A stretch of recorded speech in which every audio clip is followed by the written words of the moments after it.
Wow.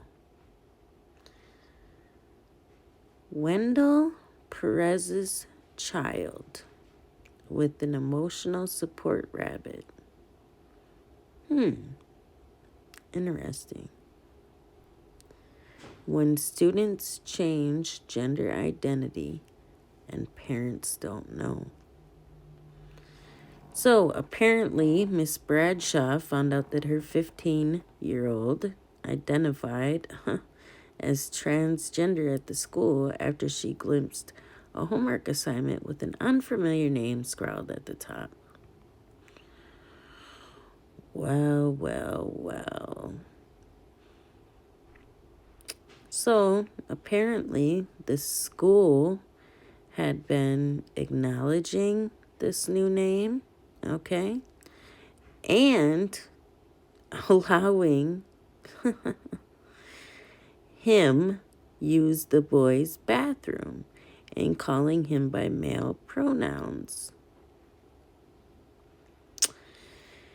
The mother was confused because clearly the school would have to tell her, right? Nope, not at all. That it was supposed to be in private and they wanted to respect his wishes. Oh my God. It just keeps getting better and better.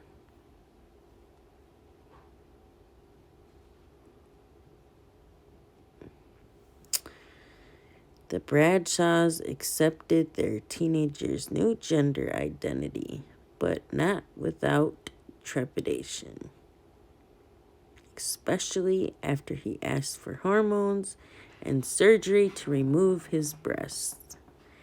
Doctors had previously diagnosed him as being on the autism spectrum, as well as with attention deficit hyperactivity disorder, PTSD, and anxiety. He had struggled with loneliness during the pandemic and, to his parents, seemed not to know exactly who he was yet because he had repeatedly changed his name and sexual orientation. Okay. So I'm not going to go on to read the rest. You can assume what happens after this. And I will link it if you are interested in reading it.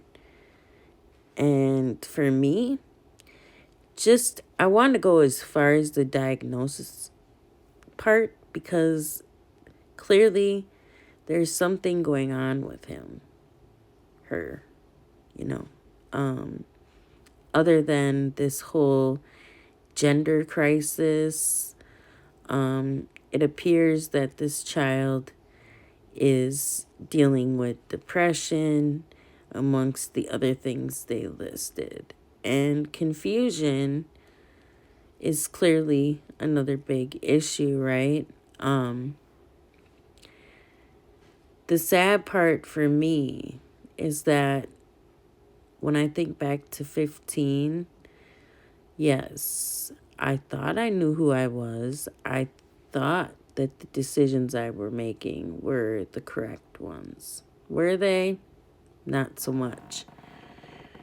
And to think that a parent in 2023 has no right to know these things is extremely scary, Clearly, the illness we've talked about a million times. And I think the multiple goals that were put out with that they set, they definitely accomplished. Because people, young and old, okay, not only alienated themselves from society due to the fact that, everybody was scared, right? Along with alienating comes the depression, anxiety, etc., etc. It's just sad. It's really sad. But at this point, I think we've said it thousands, millions of times. People need to wake up, right? We need to realize that left, right, same bird, and work together. The selfishness, some of the other issues I would say that people deal with on the negative aspect, we have to let go of those. The focus on someone's religion, race, all these different things that aren't significant shouldn't be. We need to go back and remember about focusing on the content of someone's character. With that being said, have a good evening.